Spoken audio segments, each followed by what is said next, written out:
Channel crazy dog couple. ആദ്യം തന്നെ ഞാനൊരു ഹാപ്പി ന്യൂസ് പറയാം, നമ്മുടെ ചാനൽ മോണിറ്റൈസ്ഡ് ആയിട്ടും. Thank you so much and thank you for all the support. We love you all and keep supporting. And പിന്നെ ഒരു സോറിയും കൂടെ, ഞാൻ പാർട്ട് 2 ഇട്ടിട്ട് കുറച്ച് ലേറ്റ് ആയെന്ന് എനിക്കറിയാം, കുറേ പേര് വെയിറ്റ് ചെയ്തിരിക്കുന്നുണ്ടെന്ന് എനിക്കറിയാം. എനിവേ സോറി, ഇടയിൽ കുറച്ച് ബിസി ആയി പോയി. അതുകൊണ്ട് എന്തായാലും ഞാൻ വലിച്ചു നീട്ടുന്നില്ല, ലെറ്റ് സ്റ്റാർട്ട്. ഈ പാർട്ട് 3 എന്ന് പറഞ്ഞാൽ ഞാൻ ഉദ്ദേശിക്കുന്നത് എൻ്റെ ഫൈനൽ ഇയറിലെ കാര്യങ്ങളും എനിക്ക് എക്സാം പ്രിപ്പറേഷനും എനിക്ക് റിസൾട്ട് വന്ന കാര്യം ആൻഡ് ഹൗസ് ഏജൻസി ഇപ്പോൾ ജസ്റ്റ് സ്റ്റാർട്ട് ചെയ്തു, അപ്പോൾ അതിനെ പറ്റിയതാണ്. ഓക്കെ, ഫൈനൽ ഇയർ എന്ന് പറഞ്ഞാൽ നമുക്ക് ബേസിക്കലി 4 സബ്ജക്റ്റാണ്: മെഡിസിനും, surgery, paediatrics and O B G. എന്ന് പറഞ്ഞാൽ ഒബ്സ്ട്രക്റ്റിക് ആൻഡ് ഗൈനക്കോളജി. അപ്പോൾ എനിക്ക് ബേസിക്കലി ഫൈനൽ ഇയറിലെ സബ്ജക്റ്റ് കുറച്ചും കൂടി ഇഷ്ടമാണ് കേട്ടോ. അതെന്താണെന്ന് എനിക്കറിയില്ല, എനിക്ക് കുറച്ചും കൂടി ഇഷ്ടം ഫൈനൽ ഇയർ സബ്ജക്ട്സ്. അതുകൊണ്ട് എനിക്ക് കുറച്ച് അത്ര ടെൻഷനും അങ്ങനെയൊന്നും ഉണ്ടായിട്ടില്ല. എനിക്ക് ലാസ്റ്റ് മൊമെൻറ്റിൽ എന്നെക്കൊണ്ട് പറ്റും എന്നുള്ളൊരു വിശ്വാസം എനിക്ക് നന്നായിട്ടുണ്ടായിരുന്നു. മേ ബി ആ സബ്ജക്റ്റിനോടൊരു ഇഷ്ടം കൊണ്ടായിരിക്കണം അങ്ങനെ. ഓക്കെ, ഈ ഞാൻ പറഞ്ഞില്ലേ, ഈ MBBS എന്ന് പറഞ്ഞാൽ നമുക്ക് 4 കൊല്ലമാണല്ലോ, 4.5 കൊല്ലം. സെക്കൻഡ് ഇയർ 1.5 കൊല്ലം ഉണ്ട്. അപ്പം ഈ ഫസ്റ്റ് ഇയറിൽ നമ്മൾ പഠിക്കുന്നത് നോർമലായിട്ട് നമ്മുടെ ഹ്യൂമൻ ബോഡിയിൽ എന്തൊക്കെയാണ് നടക്കുന്നതെന്നാണ്. അതായത് നമ്മുടെ ഓരോ ഓർഗൻസും ഓരോ സിസ്റ്റം എങ്ങനെയാണ് വർക്ക് ചെയ്യുന്നതെന്നാണ്. എനിക്ക് പണ്ട് മുതലേ ഉള്ളൊരു ആഗ്രഹമാണ് എൻ്റെ ബോഡി എങ്ങനെയാണ് വർക്ക് ചെയ്യുന്നത് എനിക്കറിയണം. അതുകൊണ്ട് എനിക്ക് എന്തോ ഈ സബ്ജക്റ്റ് ഭയങ്കര ഇഷ്ടമാണ് കേട്ടോ, മെഡിസിൻ. അപ്പോൾ നിങ്ങൾ ആലോചിച്ച് നോക്കിയാൽ നിങ്ങൾക്കിപ്പോൾ ഒരു വേദന വരികയാണ്, ആ വേദന എവിടുന്നാണ് വരുന്നത്, എങ്ങനെയാണ് വരുന്നത്, അതിന് നമ്മൾ എന്തൊക്കെയാണ് ചെയ്യേണ്ടതെന്ന് എനിക്കറിയാം. How beautiful that is. ഭയങ്കര ബ്യൂട്ടിഫുൾ ആണ് കേട്ടോ. അല്ലെങ്കിൽ വേറൊരാൾക്കൊരു വേദനയുണ്ട്, നമുക്ക് മനസ്സിലാവുകയാണ് ആ വേദന അവിടുന്നാണ് വരുന്നത്, അല്ലെങ്കിൽ അത് ഇങ്ങനെ ചെയ്താൽ അത് മാറും. അത്രയും ബ്യൂട്ടിഫുൾ ആണ് കേട്ടോ നമുക്ക് ഈ പ്രൊഫഷൻ എന്ന് പറഞ്ഞാൽ. അപ്പോൾ ആരെങ്കിലും ഇത് കാണുന്ന ആൾക്കാർക്ക് മെഡിസിൻ എടുക്കണോ വേണ്ടയോ ഒന്നും ഡൗട്ട് തോന്നുകയാണെങ്കിൽ ജസ്റ്റ് ഗോ ഫോർ ഇറ്റ്. അത്രയും ബ്യൂട്ടിഫുൾ പ്രൊഫഷനാണ്. നമ്മൾ ഈ മെഡിസിൻ പഠിച്ചുകൊണ്ടിരിക്കുമ്പോൾ അല്ലെങ്കിൽ പഠിക്കുമ്പോഴാണ് നമുക്ക് മനസ്സിലാവുക നമ്മുടെ ക്രിയേറ്റർ എത്ര ജീനിയസാണ്, എത്ര ബ്രില്യൻ്റ് ആണ്.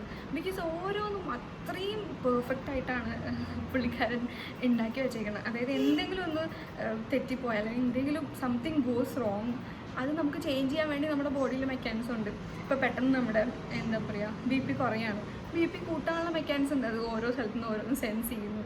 അപ്പോൾ ആ സെൻസ് ചെയ്ത സാധനം വേറൊരു കോമ്പൗണ്ട് റിലീസ് ചെയ്യുന്നു, എന്നിട്ട് നമ്മുടെ BP കൂട്ടുന്നു. നിങ്ങൾ ആലോചിക്കും, നമുക്കിപ്പം ഹൈപ്പർ ടെൻഷൻ എന്ന് പറഞ്ഞാൽ പെട്ടെന്ന് BP കുറഞ്ഞാൽ നമുക്ക് തല ഇറങ്ങുമല്ലോ. ഈ BP കുറഞ്ഞാൽ എന്താണെന്ന് വെച്ച് കഴിഞ്ഞാൽ ബ്ലഡ് പോകുന്നില്ല, ബ്രെയിനകത്തേക്ക് ബ്ലഡ് എത്തിയിട്ടില്ലെങ്കിൽ നമ്മൾ തല കറങ്ങി വീഴും. എന്തിനാ തല കറങ്ങി വീണമെന്നറിയോ? വീണ് കഴിഞ്ഞാൽ നമ്മുടെ കാലിൽ നിന്ന് ഉള്ള വീനസ് റിട്ടേൺ, അതായത് കാലിൽ നിന്നുള്ള ബ്ലഡ് സപ്ലൈ മുകളിലോട്ട്, കാലിൽ നിന്നാണ് മുകളിലേക്ക് ബ്ലഡ് പോകുന്നത്. അപ്പോൾ അത് കൂടും. കിടന്നു കഴിഞ്ഞാൽ ഓൾറെഡി ബ്ലഡ് മുകളിലോട്ട് പോകുന്നത് കൂടുമല്ലോ. അങ്ങനെ ബ്രെയിനിലെത്തിക്കഴിഞ്ഞാൽ നമുക്ക് കോൺഷ്യസ് ആവും. സോ അതുപോലെ ഒരു മെക്കാനിസമാണ്. അതുപോലെ നമ്മൾ അറിയാത്ത കുഞ്ഞു കുഞ്ഞു കുറേ കാര്യങ്ങളുണ്ട്, ഇൻട്രസ്റ്റിംഗ് ആയിട്ടുള്ള കാര്യങ്ങൾ. It is such a beautiful subject. Okay, അപ്പോൾ ഞാൻ എന്തെങ്കിലും ഓരോ സബ്ജക്റ്റിനെ പറ്റി പറയാം. മെഡിസിൻ എന്ന് പറഞ്ഞു കഴിഞ്ഞാൽ നമുക്കൊരു HOD ഉണ്ടായിരുന്നു കേട്ടോ മെഡിസിൻ എന്ന് പറയുമ്പോൾ എനിക്ക് സാറേ ഓർമ്മ വരാം, ജോർജ് ചെറിയ എന്നാണ് സാറ് പേര്. ജോർജിന് എല്ലാവർക്കും ഭയങ്കര പേടിയായിരുന്നു ആൻഡ് ലൈക്ക് റെസ്പെക്റ്റ് ആയിരുന്നു. സാറ് വരുമ്പോഴൊക്കെ എല്ലാവരും ഇങ്ങനെ സൈഡിൽ ഇങ്ങനെ നിന്നിട്ട് എനിക്കിപ്പോഴും ആലോചിക്കുമ്പോൾ ഗൂസ് ബംസ് വരും സാറെ കുറിച്ചിട്ട്. അപ്പം സാറ് കാരണം നമ്മൾ ഈ മെഡിസിൻ പോസ്റ്റിങ്സിനൊന്നും ലീവ് എടുത്തില്ല. കാര്യം നല്ല ചീത്തയൊക്കെ പറയും, അപ്പം ലീവൊന്നും എടുക്കാൻ പറ്റില്ല. അതുകൊണ്ട് മെഡിസിനിൽ പോസ്റ്റിങ്ങിലൊന്നും ഞാൻ ഇതുവരെ ലീവ് എടുത്തിട്ടില്ല കേട്ടോ. ആൻഡ് അത്യാവശ്യം നന്നായി പഠിക്കലൊക്കെ ഉണ്ട്. ആൻഡ് മെഡിസിൻ എന്താണെന്നറിയാം, നമ്മൾ കോമൺ ആയിട്ട് കാണുന്ന കുറേ അസുഖങ്ങളാണല്ലോ മെഡിസിനിൽ പഠിക്കുന്നത്. അപ്പം എല്ലാത്തിനെ പറ്റി ഒരു ബേസിക് നോളജ് ഉണ്ടാക്കണം നമുക്ക് ആഗ്രഹം ഉണ്ടാവും. ബിക്കോസ് ഒരാൾക്ക് അതാണ്, നമ്മൾക്ക് ഈ 3rd ഇയറും 4th ഇയറൊക്കെ ആയി കഴിയുമ്പോൾ നമ്മുടെ പാരൻസ് അതുപോലെ കസിൻസ് ഫ്രണ്ട്സൊക്കെ വിളിച്ച് ചോദിക്കും, എടാ ഇങ്ങനൊരു പ്രശ്നമുണ്ട്, ഞാൻ എന്താ ചെയ്യേണ്ടത്? Because they will consider as A doctors. ആ സമയത്ത് പോലും അങ്ങനെ. അപ്പം അവരിങ്ങനെ ചോദിക്കുമ്പോൾ നമുക്ക് ഉത്തരം പറഞ്ഞു കൊടുക്കണമല്ലോ. അപ്പോൾ അതിന് വേണ്ടി നമ്മൾ അത്യാവശ്യം നന്നായി പഠിക്കും. ആൻഡ് ഈ ക്ലിനിക്സ് പോകുന്ന സംഭവം ഉണ്ടല്ലോ, മടിയായിട്ട് ഇരിക്കരുത്. ഇപ്പം നിങ്ങൾ കാണുന്ന ആരെങ്കിലും മെഡിസിൻ അല്ലെങ്കിൽ second year 3rd year 4th ഇയറിലാണെങ്കിൽ ഓഫ്കോഴ്സ് നിങ്ങൾക്ക് ക്ലിനിക്സ് ഉണ്ടാവുമല്ലോ. ഒരിക്കലും വേണ്ടെന്ന് പറഞ്ഞ് പോകാതിരിക്കരുത്. ക്ലിനിക്സിൽ പോകുന്ന കിട്ടുന്ന നോളജ് ഉണ്ടല്ലോ, അത് എവിടെ പോയാലും പിന്നെ നിങ്ങൾക്ക് കിട്ടില്ല. ബിക്കോസ് അത് അത്രയും യൂസ്ഫുൾ ആയിരിക്കും. എൻ്റെ ഫൈനൽ ഇയർ എക്സാംസിനൊക്കെ ഒരു 40% ക്ലിനിക്സിൽ പോയിട്ടുള്ള വിവരം വെച്ചാണ് ഞാൻ എഴുതിയത്. ബാക്കി നമ്മൾ സ്വന്തമായിട്ട് ഉണ്ടാക്കണം, പക്ഷേ ആ ഒരു 40-50% ക്ലിനിക്സ് തന്നെയായിരുന്നു. So don't miss that. Medicine അങ്ങനെ കേട്ടോ, എല്ലാ സിസ്റ്റത്തെ പഠിച്ചും നമ്മൾ മെഡിസിനിൽ പഠിക്കും. അതായത് നമ്മുടെ ബ്രെയിനിനെ പറ്റി പഠിക്കും, ഹാർട്ടിനെ പറ്റി പഠിക്കും, GIT എന്ന് പറഞ്ഞു കഴിഞ്ഞാൽ നമ്മുടെ ഗ്യാസ്ട്രോ, അതായത് നമ്മുടെ വയറിനെ പറ്റിയിട്ടും ലിവർ അതിനെ പറ്റിയിട്ടൊക്കെ പഠിക്കും. പിന്നെ അതുപോലെ കിഡ്നി അതിനെ പറ്റി ഒക്കെ വേറെ വേറെ സിസ്റ്റമായിട്ടാണ് നമ്മൾ പഠിക്കുക. അപ്പോൾ എല്ലാ അസുഖവും നമ്മൾ പഠിക്കും, ഡീറ്റെയിൽഡായിട്ട് പഠിക്കും. ആക്ച്വലി ഇതെല്ലാം ഇൻ്റർ കണക്റ്റഡ് ആണ് കേട്ടോ. ഫസ്റ്റ് ഇയറിൽ നമ്മൾ എന്താ നമ്മുടെ ബോഡി എങ്ങനെ വർക്ക് ചെയ്യണമെന്ന് പഠിക്കുന്നു. സെക്കൻഡ് ഇയറിൽ അതിന് എന്തെങ്കിലും ഒരു പ്രശ്നം വന്നു കഴിഞ്ഞാൽ നമ്മുടെ എന്തൊക്കെ ചേഞ്ച് ആവുമെന്ന് പഠിക്കുന്നു. ആൻഡ് 3rd ഇയറിൽ നമ്മൾ കണ്ണ്, മൂക്ക്, ചെവി അതിനെ പറ്റിയൊക്കെ പഠിക്കണം. ഫൈനൽ ഇയറിൽ ഇതെല്ലാം കൂടെ ക്ലബ് ചെയ്തിട്ട് എല്ലാം കൂടെ മിക്സ് ചെയ്തിട്ട് അതിൻ്റെ ട്രീറ്റ്മെൻറ്റ് എന്താണ്, എന്തൊക്കെയാണ് സംഭവിക്കുന്നത് എല്ലാം കൂടെ കുറച്ചും കൂടി ഡീറ്റെയിൽഡായിട്ട് പഠിക്കും. അതേ വ്യത്യാസമുള്ളൂ. അപ്പം എല്ലാം ബേസിക്കലി ഒന്ന്. അപ്പം നിങ്ങൾ പഠിക്കുമ്പോൾ സമയം ഉണ്ടെങ്കിൽ എപ്പോഴും കണക്ട് ചെയ്ത് പഠിക്കാൻ നോക്കുക. അതായത് ഫസ്റ്റ് ഇയർ വേറെയാണ്, ഞാൻ ഫൈനൽ ഇയറിലാണോ, ഇനി ഫസ്റ്റ് ഇയർ നോക്കണ്ടല്ലോ, അങ്ങനെ ഒരിക്കലും വിചാരിക്കരുത്. അപ്പം നമ്മളിപ്പോൾ ഫൈനൽ ഇയറിൽ ഇപ്പോൾ ഒരു ഹാർട്ട് അറ്റാക്കിനെ പറ്റി പഠിക്കുകയാണ്. നമ്മൾ ഉറപ്പായിട്ടും ഫസ്റ്റ് ഇയറിൽ എങ്ങനെയാണ് ഹാർട്ട് വർക്ക് ചെയ്യണമെന്ന് പഠിച്ചിട്ടുണ്ടാവും. സെക്കൻഡ് ഇയറിൽ അതിന് എന്തെങ്കിലും പ്രശ്നം പറ്റി എന്തൊക്കെ സംഭവിക്കുമെന്ന് പഠിച്ചിട്ടുണ്ടാവും. സോ എല്ലാം കണക്റ്റഡാണ്. അപ്പം മാക്സിമം നിങ്ങൾക്ക് സമയം ഉണ്ടെങ്കിൽ എല്ലാം കൂടെ ഒരുമിച്ച് ഇരുന്ന് വായിക്കാൻ നോക്കുക. അപ്പോൾ അത് നിങ്ങൾക്ക് ഭയങ്കര ഹെൽപ്ഫുൾ ആയിരിക്കും. എനിക്കും ആ സമയത്ത് മടിയായിരുന്നു, ഞാനും പഠിച്ചിട്ടില്ല, ഞാനും നോക്കിയിട്ടില്ല. പക്ഷെ ഇപ്പോൾ ആലോചിക്കുമ്പോൾ ഞാൻ അങ്ങനെ പഠിച്ചിരുന്നെങ്കിൽ കൊള്ളായിരുന്നല്ലോ എന്ന് എനിക്ക് തോന്നലുണ്ട്. ആൻഡ് ഐ റിഗ്രറ്റ് ആക്ച്വലി, അങ്ങനെ പഠിക്കാത്തതിന് ഐ റിഗ്രറ്റ്. ഇപ്പോൾ ഞാൻ കുറച്ച് വെച്ച് വായിച്ച് വരുന്നുണ്ട്. സോ നിങ്ങളിപ്പോൾ ആ സ്റ്റേജിലാണെങ്കിൽ ജസ്റ്റ് സ്റ്റാർട്ട് ഡൂയിങ് ദാറ്റ്. നിങ്ങൾ തുടങ്ങി കഴിഞ്ഞാൽ അതിൻ്റെ ശീലമായിക്കോളും. ഓക്കെ. രണ്ടാം സബ്ജക്റ്റ് സർജറി. സർജറി എന്താണെന്നറിയോ, എനിക്ക് ഭയങ്കര ഇഷ്ടമുള്ള സബ്ജക്റ്റ്. എനിക്ക് ബേസിക്കലി ഒരു സർജൻ ആവണമെന്നാണ് ആഗ്രഹം. അപ്പം ആദ്യമായിട്ട് OT കയറുമ്പോഴൊക്കെ ഉണ്ടാകുന്ന ഒരു സുഖം ഉണ്ടല്ലോ, അതൊന്നും പറഞ്ഞറിയിക്കാൻ പറ്റില്ല കേട്ടോ. നമ്മളിങ്ങനെ OT കയറുമ്പോൾ നമ്മൾ പേഷ്യൻറ്റിന് ഒരു സർജൻ സർജറി ചെയ്യണ കാണും. ആൻഡ് ഐ സ്റ്റിൽ റിമെമ്പർ, എനിക്ക് ആദ്യമായിട്ട് സാർ എന്നെ ഫ്യൂച്ചർ ചെയ്യാൻ പഠിപ്പിച്ചതും ഞാൻ ഫ്യൂച്ചർ ചെയ്തതൊക്കെ ഉണ്ടോ, എനിക്ക് ഭയങ്കര ഹാപ്പിയാണ് അതൊക്കെ പറയുന്നത്. And thank you sir. Sir ഇത് കാണുന്നുണ്ടോ എന്ന് എനിക്കറിയില്ല. Thank you so much. Okay. എനിക്ക് 2-3 ഇഷ്ടപ്പെട്ട സാറന്മാരുണ്ട് കേട്ടോ സർജറിയിൽ. അവരൊക്കെ എന്നെ ഒരുപാട് ഹെൽപ്പ് ചെയ്തിട്ടുണ്ട്. അപ്പോൾ സർജറി എന്ന് പറഞ്ഞാൽ ബേസിക്കലി എല്ലാ അസുഖത്തിനും സർജിക്കലായിട്ടുള്ള മാനേജ്മെൻറ്റ് എങ്ങനെയാണ്, അതിൻ്റെ സ്റ്റെപ്സ് എങ്ങനെയാണ്, അതൊക്കെ പഠിപ്പിച്ചു തരുന്നത്. പിന്നെ ഉള്ളത് പീഡിയാട്രിക്സ്. പീഡിയാട്രിക്സ് എന്ന് പറഞ്ഞാൽ സെയിം മെഡിസിൻ തന്നെയാണ്. മെഡിസിൻ കുട്ടികളിൽ എങ്ങനെയാണ് വ്യത്യാസം എന്ന് വെച്ചാൽ ഓരോ കുട്ടികൾക്ക് ഡോസും പിന്നെ കുട്ടികൾക്ക് കൂടുതലായിട്ട് കോമൺ ആയിട്ടുള്ള അസുഖങ്ങളൊക്കെ ഉണ്ടാവും. അതൊക്കെ നമ്മൾ സെപ്പറേറ്റ് ആയിട്ട് പഠിക്കും. രണ്ടും മെഡിസിനും പീഡിയാട്രിക്സും ഏകദേശം ഒരേപോലെ. ഒന്ന് നന്നായി പഠിച്ചു കഴിഞ്ഞാൽ അടുത്തത് പഠിക്കാൻ വലിയ ബുദ്ധിമുട്ടുണ്ടാവില്ല.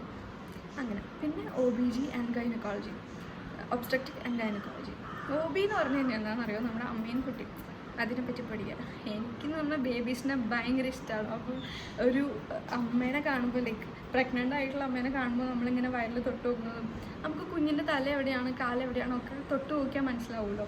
നമുക്കത് ഫീൽ ചെയ്യാനൊക്കെ പറ്റും. ആൻഡ് അവരുടെ ഹാർട്ട് ബീറ്റ് കേൾക്കുക, എനിക്കതൊക്കെ ഭയങ്കര ഹാപ്പി ആയിട്ടുള്ള കാര്യമായിരുന്നു കേട്ടോ. ആൻഡ് ബാവാടെയൊക്കെ നമ്മൾ പുറത്തെടുക്കും, ഡെലിവറിയൊക്കെ കാണുന്നു, അതൊക്കെ ഭയങ്കര ഡിവൈൻ ഫീലിംഗ് ആണ് കേട്ടോ. ബേബി നമ്മൾ പുറത്ത് വരുന്ന കാണുന്നു, ആ കുഞ്ഞു മാവനെ നമ്മൾ ആ കുഞ്ഞു മാവനെ ചെക്ക് ചെയ്യുന്നു, അതൊക്കെ ഭയങ്കര ഫീലിംഗാണ്. ആൻഡ് അവർക്ക് ബൈസ്റ്റാൻഡേഴ്സിന് കുഞ്ഞിനെ കൊടുക്കില്ലേ, അതൊക്കെ എന്തോ ഭയങ്കര ഒരു നമ്മുടെ പ്രൊഫഷന് മാത്രം കിട്ടുന്ന കുറേ കാര്യങ്ങളുണ്ടല്ലോ, അവരുടെ കണ്ണിലുള്ള ഗ്രാറ്റിറ്റ്യൂഡ്, അതൊക്കെ എനിക്ക് ഭയങ്കര ഇഷ്ടമുള്ള കാര്യങ്ങളായിരുന്നു. ആൻഡ് പിന്നെ ഗൈനക്കോളജി എന്ന് പറഞ്ഞാൽ എന്താണെന്നറിയാം, നമ്മുടെ വുമൻസിൻ്റെ കുറേ പ്രോബ്ലംസ് ഇല്ലേ, അതായത് സെർവിക്കൽ ക്യാൻസർ ആൻഡ് വയറുവേദന, കുറേ ബ്ലീഡിങ് കൂടുതലാണ്, ബ്ലീഡിങ് വരുന്നില്ല, അതൊക്കെ ഗൈനക്കോളജിയിലാണ് നമ്മൾ ഡീൽ ചെയ്യുന്നത്. PCOS അതൊക്കെ ഇപ്പോൾ കൂടിക്കൂടി വരാണല്ലോ, ലൈഫ് സ്റ്റൈൽ ഡിസീസസ് ആണല്ലോ PCOS എന്നൊക്കെ പറഞ്ഞു. അപ്പോൾ അതൊക്കെ പിന്നെ 35 കഴിഞ്ഞ ആൾക്കാർ എന്തായാലും പാപ്സ്മിയർ ചെയ്യുക, അതായത് സെർവിക്കൽ ക്യാൻസറിന് നമ്മൾ സ്ക്രീൻ ചെയ്യുക. ഇപ്പോൾ കൂടുതലായതുകൊണ്ട് എന്തായാലും എല്ലാവരും ടെസ്റ്റ് ചെയ്യുന്നത്. 35+ ഉള്ള എല്ലാ വുമൻസും ടെസ്റ്റ് ചെയ്യുന്നത് നല്ലതാണ്. ഓക്കെ. അങ്ങനെയാണ് സബ്ജക്ട്സ് ഒക്കെ. And to be frank, medicine is such a beautiful subject. നിങ്ങളത് കോൺസെപ്റ്റ്സ് മനസ്സിലാക്കി പഠിക്കുവാണെങ്കിൽ it's the best thing in the world. Like imagine how our body works. നമ്മുടെ ബോഡി വർക്ക് ചെയ്യുന്നത് എങ്ങനെയാണെന്ന് എനിക്കറിയാം. എനിക്കൊരു പ്രശ്നം വന്ന് ഇതാണ് എൻ്റെ കാരണം എന്ന് നമുക്കറിയാം.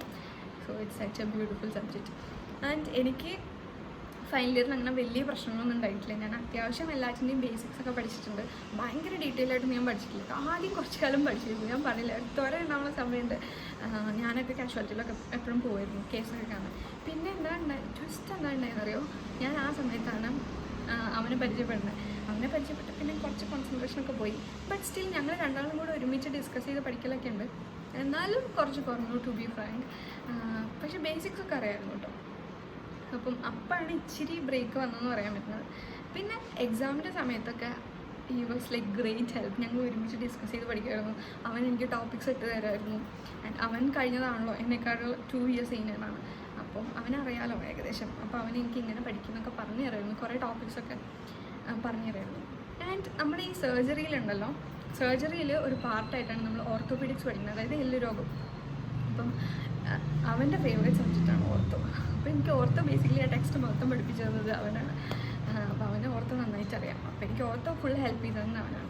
പിന്നെ ബാക്കിയുള്ള സബ്ജക്ട്സ് ഒക്കെ ഉണ്ടല്ലോ, അതൊക്കെ മെഡിസിനിലാണ് വരുന്നത്. ഈ സൈക്യാട്രി, ഡെർമറ്റോളജി, അതൊക്കെ മെഡിസിൻ്റെ പാർട്ടായിട്ടാണ് വരുന്നത്. അപ്പം അതൊക്കെ പോസ്റ്റിങ്സിൻ്റെ ഇടയിൽ പഠിക്കാം. പിന്നെ നമുക്ക് കോമൺ ആയിട്ട് വരുന്ന അസുഖങ്ങൾ എന്തെങ്കിലും നമ്മൾ ഓർത്തിരിക്കുമല്ലോ. ഡെർമറ്റൊക്കെ എസ്പെഷ്യലി നമുക്ക് കുറച്ചുകൂടി ഇൻട്രസ്റ്റിംഗ് ആയിട്ടുള്ള സബ്ജക്റ്റ് ആയിരിക്കും. ലൈക്ക് നമ്മുടെ കുറേ പ്രശ്നങ്ങളൊക്കെ നമ്മൾ അങ്ങനെ ഓർത്തിരിക്കും. അതുപോലെ തന്നെ ഈ OBG ഇല്ലേ, ഒബ്സ്ട്രക്റ്റിക് ആൻഡ് ഗൈനക്, അത് ഗേൾസിനായിരിക്കും കുറച്ചുകൂടി. എന്താ പറയുക, പഠിക്കാനൊക്കെ എളുപ്പം. ബിക്കോസ് നമുക്കറിയാലോ നമ്മുടെ അവസ്ഥ എങ്ങനെയാണ്, നമുക്ക് എന്തൊക്കെ പ്രശ്നങ്ങളുണ്ടാവും. അപ്പോൾ അത് ബോയ്സിന് ഇച്ചിരി കൂടി ബുദ്ധിമുട്ടായിരിക്കും, പക്ഷെ ഇരുന്ന് പഠിച്ചാൽ കുഴപ്പമൊന്നുമില്ല കേട്ടോ. ആൻഡ് എന്നോട് എപ്പോഴും ചോദിക്കുന്ന ക്വസ്റ്റ്യൻ എന്താണെന്നറിയോ, ഈ ബ്രില്യൻ്റ് ആയ പിള്ളേർക്ക് മാത്രമേ പഠിക്കാൻ പറ്റുള്ളൂ.